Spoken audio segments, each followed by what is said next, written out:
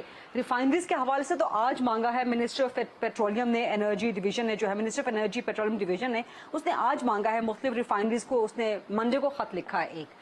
تو جب ریفائنری نہیں تھی تو آپ لوگ کیسے پھر رشیا سے آئل امپورٹ کر رہے تھے؟ ریفائنریز تو ہے نا جی ہمارے پاس. دیکھیں یہ بھی ایک قسم سے وہی بات ہے کہ آپ لوگوں کو مطلب ٹرک کی بتی کے پیچھے لگانا چاہتے ہیں، کیونکہ آپ نے کیا نہیں اور نہ ہی آپ کریں گے، بیکاز آپ امریکہ سے ڈرتے ہیں. سیدھی بات ہے کہ آپ نے جو روس سے معاہدے کرنے ہیں وہ ضروری نہیں ہے آپ کروڈ کے کرتے. کروڈ آئل کی ضرورت نہیں ہے، وہ ڈیزل بھی بناتے ہیں، وہ پیٹرول بھی بناتے ہیں. آپ ڈائریکٹ ڈیزل ان سے لیں، پیٹرول لیں، ٹھیک ہے جی. اگر آپ نے کروڈ ہی منگوانا ہے ان سے کیونکہ وہ زیادہ سستا ہوتا، تو آپ کی جو بائیکو ہے تو یہ تو رشین آئل کو ریفائن کرتی ہے، اس کے گریڈ کو کرتی ہے. مجھے کسی نے کہا تو اٹک والی بھی کر لیتی ہے. تیسری چیز جو ہے یہ دیکھیں یہ ساری چیزیں ہیں، یہ ٹرک کی بتی ہے. تیسری چیز ایک ہوتی ہے سواپس. آپ روس سے آپ وہ لیں تیل، اس کا شپن لیں اور کسی اور ملک کے ساتھ کسی اور کمپنی کا اس کو سواپ کر لیں، جو آپ کے گریڈ کا فیول بناتی ہیں وہ آپ ان سے لے لیں. یہ کس کو بے وقوف بنا رہے ہیں یار؟ ان کا پرابلم ہے، یہ خود کہہ چکی ہیں CNN کے اس پہ کہ ہمیں ڈر ہے سینکشنز کا. یہ ہے ان کا پرابلم، باقی اب یہ بہانے ڈھونڈیں گے. ٹھیک ٹھیک ٹھیک. تو آپ کو لگتا ہے کہ 2 مہینے کے اندر ہی وزیر خزانہ مفتاح اسماعیل ناکام ہو گئے ہیں؟ کیونکہ اسحاق ڈار کی واپسی کی، اب وزیر خزانہ کی تبدیلی کی بھی اب خبریں چل رہی ہیں، تو کس طرح دیکھتے ہیں آپ؟ اسحاق ڈار کو واپس آنا چاہیے، وہ معیشت کو سنبھال سکتے ہیں؟ مفتاح اسماعیل کیا آپ کے نزدیک 2 مہینے میں ناکام ہو گئے ہیں شوکت ترین صاحب؟ لیزا پہلی بات تو 2 مہینے نہیں، ابھی تو 3 مہینے ہونے والے ہیں، پہلی بات. دوسری بات یہ ہے کہ مفتاح اسماعیل ایک شریف آدمی ہے، اچھا آدمی ہے. یہ اور بات ہے کہ وہ واٹن سے PhD ہے اور وہ اپنی بات کے اوپر رکتا نہیں ہے، چینج کرتا رہتا ہے اپنے آپ کو. لیکن چلیں وہ ایک نقص ہے، وہ ٹھیک ہے، سب کے نقص ہوتے ہیں. لیکن اس کے اوپر باسز کتنے ہیں؟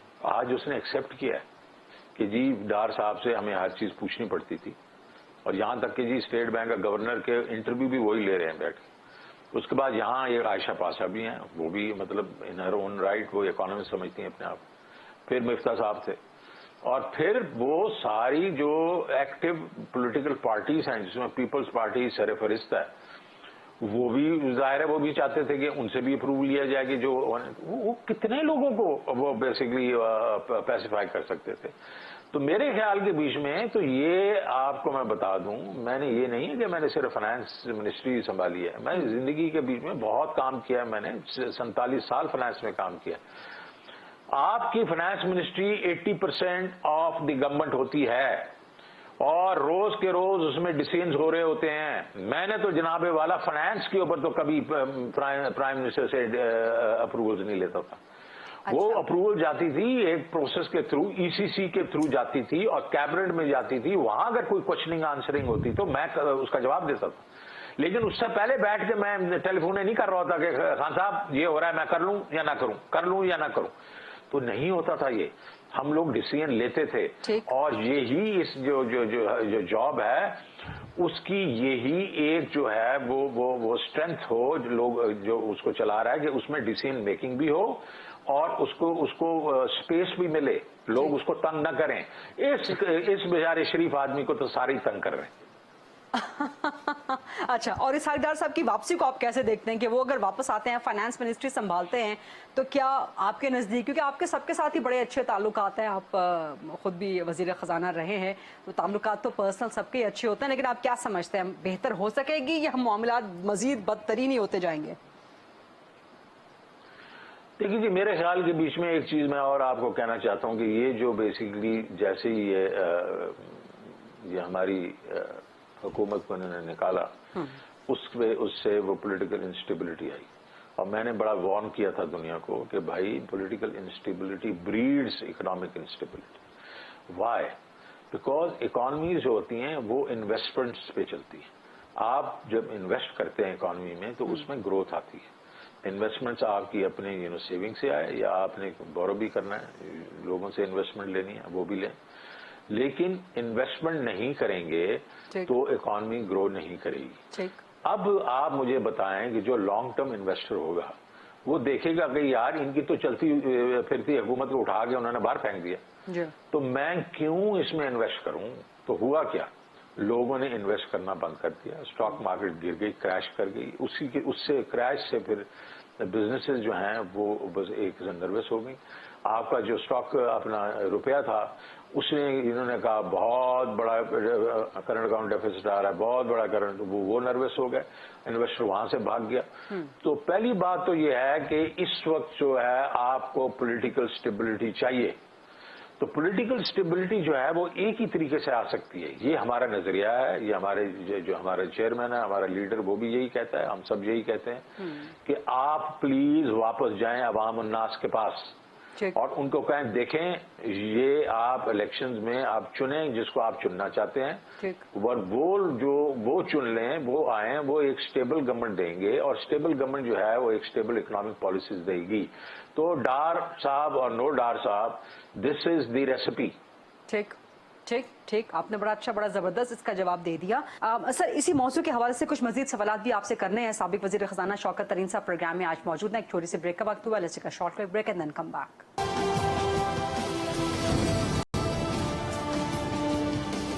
جی welcome back after the break. اب سر ڈالر ریٹ کے بارے میں ذرا بتا دیجیے گا, ذرا رہنمائی فرما دیجیے گا عوام کی کہ ڈالر ریٹ اس کی وجہ کیا ہے. کیا کوئی اندر ہی اندر کوئی کھاتا چل رہا ہے, کوئی گھپلا چل رہا ہے, یا کنٹرول نہیں کیا جا رہا, انکمپیٹنس ہے اس حکومت کی. پلس اگر آپ آج وزیر خزانہ ہوتے تو آج پیٹرول کا ریٹ کیا ہوتا آپ کے اور ڈالر کا ریٹ کیا ہوتا سر؟ دیکھیے جی, پیٹرول کا ریٹ تو میں نے آپ کو بتا دیا کہ میں نے روس سے 30% لینا تھا. تقریباً 50 سے 55 روپیہ جو ہے فی لیٹر تو ادھر ہی سے مجھے مل جاتا. اس کے بعد میں نے یہ اپنا جو میں نے آپ کو کہا ریونیو زیادہ اکٹھا کرنا ہے تو 20-25 روپیہ تو میں وہیں سے بیچ میں ڈال دیتا. اس کے بعد میں نے اس کو اپنا جو آپ کی جو ہے ٹارگیٹ سبسڈی کرنی تھی, موٹر سائیکل ان کی تو میں نے زیادہ بڑھانا ہی نہیں تھا. تو میں تو آپ کو ہم اگر 150 پہ پھر رہا تھا تو 175 170 175 پہ ہم جو ہے جو ہمارا جو موٹر سائیکلسٹ ہے وغیرہ اس سے زیادہ ہوتا ہی نہ. دوسری چیز آپ نے کہا روپے کی جو قیمت ہے, ہم اس کا کیا کرتے ہیں. دیکھیں روپے کی جو آپ کی روپے کی قیمت ہوتی ہے وہ ڈیپینڈ کرتی ہے کہ آپ کا ریئل افیکٹو ایکسچینج ریٹ کیا ہے. آپ کا ریئل افیکٹو ایکسچینج ریٹ اس وقت 182 183 ہے. تو یہ کیوں ہو گیا کہ 112 پہ چلا گیا, 212 پہ چلا گیا؟ وہ اس لیے چلا گیا کہ لوگوں نے کہا کہ وہ ہو یہ تو ان کے ریزرو گر رہے ہیں, ان کے ڈالر ختم ہو جائیں گے, تو بھائی اپنے ڈالر بچاؤ. تو ایکسپورٹر نے ڈالر باہر رکھنے شروع کر دیے. آئی ٹی کے جو آپ کے جو ہوتے ہیں لوگ جو کرتے ہیں, مطلب آئی ٹی کا کام کرتے ہیں, اور انہوں نے پیسے بھی باہر رکھنا شروع کر دیے. امپورٹ نے جلدی جلدی سامان منگوانا شروع کر دیا تاکہ جلدی سے ہمیں ڈالر مل جائے, اور لوگوں نے اپنے روپے ڈالر میں کنورٹ کر کے ڈالر میں رکھنے شروع کر دیے. اس سے یہ ہے کہ روپے پہ مسلسل پریشر پڑتا رہا. Again political instability. اگر اچھا اب ریزرو جو ہیں آپ کے جو آ گئے 8.2 بلین پہ, ابھی 2.3 بلین ان کا ایک وہ کہا ہے کہ چائنا سے ہمیں رول اوور مل گیا. چائنا سے, اور آئی ایم ایف کی بھی کہہ رہے ہیں کہ 2 ٹرانچز ہمیں مل رہی ہیں, آئی ایم ایف کی بھی 2 انسٹالمنٹس مل رہی ہیں.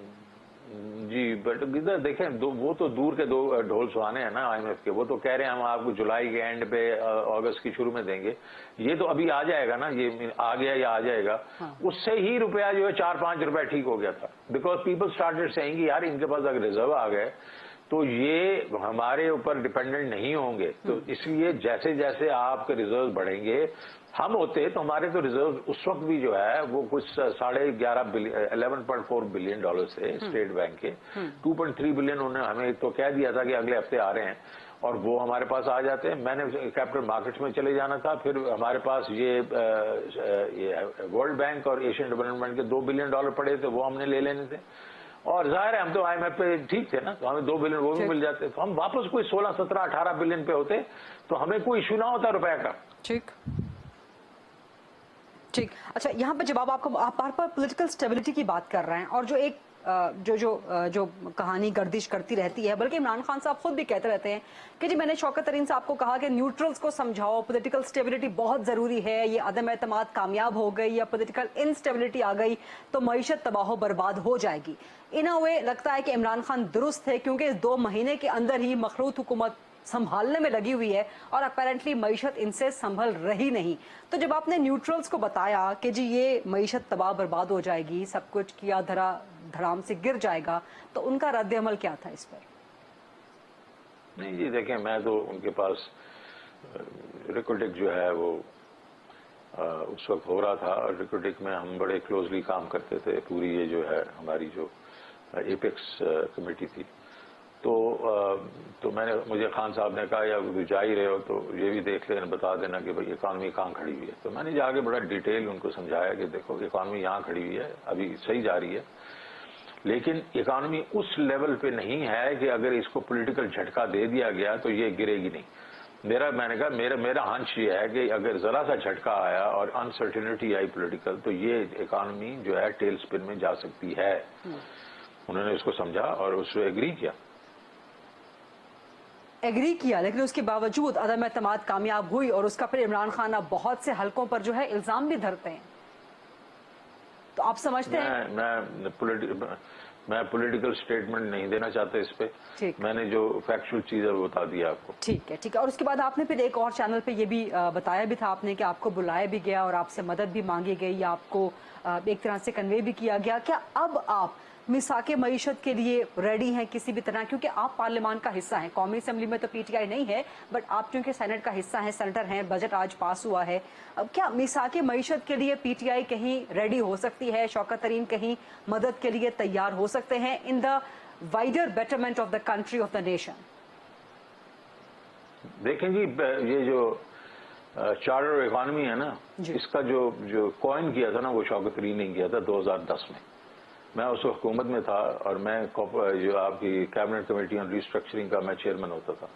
میں نے جب دیکھا کہ یہ ہماری کیوں نہیں ہو رہی ہے ریسٹرکچرنگ, کیونکہ دیکھیں اس سے پہلے میں نے حبیب بینک کو ریسٹرکچر کیا تھا, ٹرن اراؤنڈ کیا تھا, اور مجھے پتا تھا کہ یہ ہم ساری جو کمپنی جو ہیں جو اس وقت لاس میکنگ ہیں یہ ٹرن اراؤنڈ ہو سکتی ہیں. 10 بلین روپیہ جو لوز کرتا تھا حبیب بینک, آج 40 بلین آفٹر ٹیکس کماتا ہے.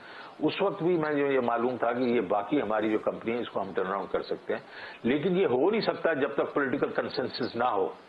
بیکاز کوئی لوگ کہتے تھے کہ نہیں جی آپ نے بند نہیں کر سکتے, لوگوں کو نکال نہیں سکتے, یہ نہیں. تو یہ کئی چیزیں ایسی تھی کہ جو ایک لازمی وہ اس کا ہدف تھی اس کی ریسٹرکچرنگ کا. تو وہ میں نے کہا کہ آپ چارٹر اکانومی کریں, 5-6 چیزیں ہیں اس میں اگری کریں, اور ساری دنیا میں ایسے ہوا ہے. آپ دیکھیں انڈیا نے منموہن سنگھ نے جو شروع کیا تھا 91 میں, ان کی کئی حکومتیں آ گئی ہیں, بی جے پی کی کئی حکومتیں آ گئی, لیکن جو فنڈامنٹلز ہیں اس کے اوپر وہ ان کا وہ کمپرومائز نہیں ہوتا, وہ مطلب اس کو نہیں کمپرومائز کرتے, اس کو فالو کرتے. تو میں نے یہ کہا تھا. اب سچویشن کیا ہے؟ اب سچویشن یہ ہے کہ ہمارے خیال کے بیچ میں یہ حکومت ہی جو ہے وہ اس کے پاؤں نہیں ہے.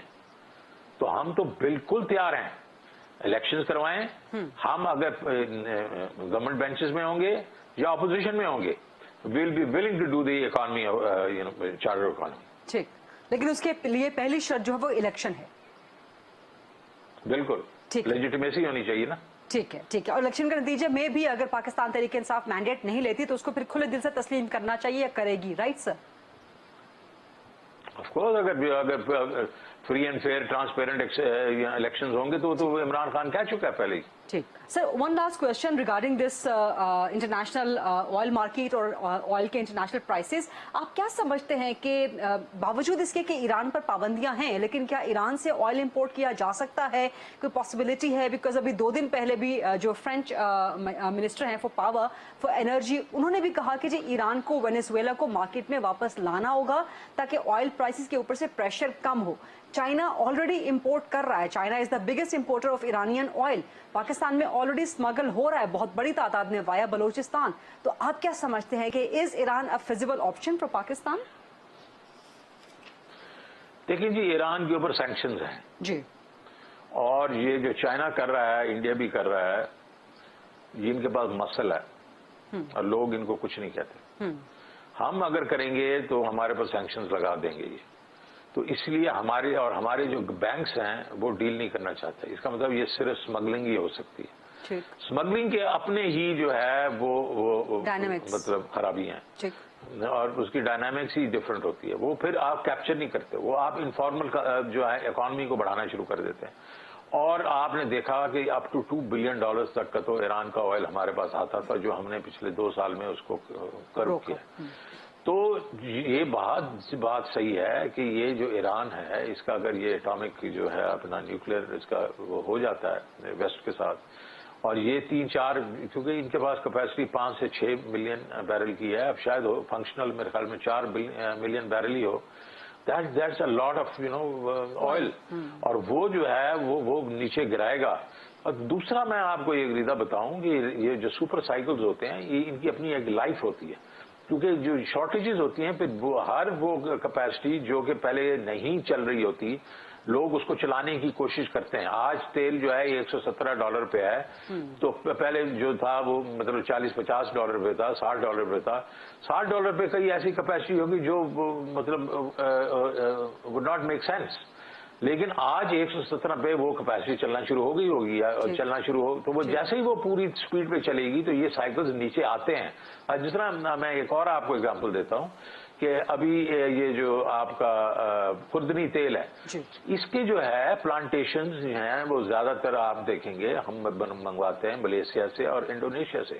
وہاں جو لوگ کام کرتے تھے وہ سری لنکا سے جاتے تھے, وہ انڈیا سے جاتے تھے, برما وغیرہ سے جاتے تھے.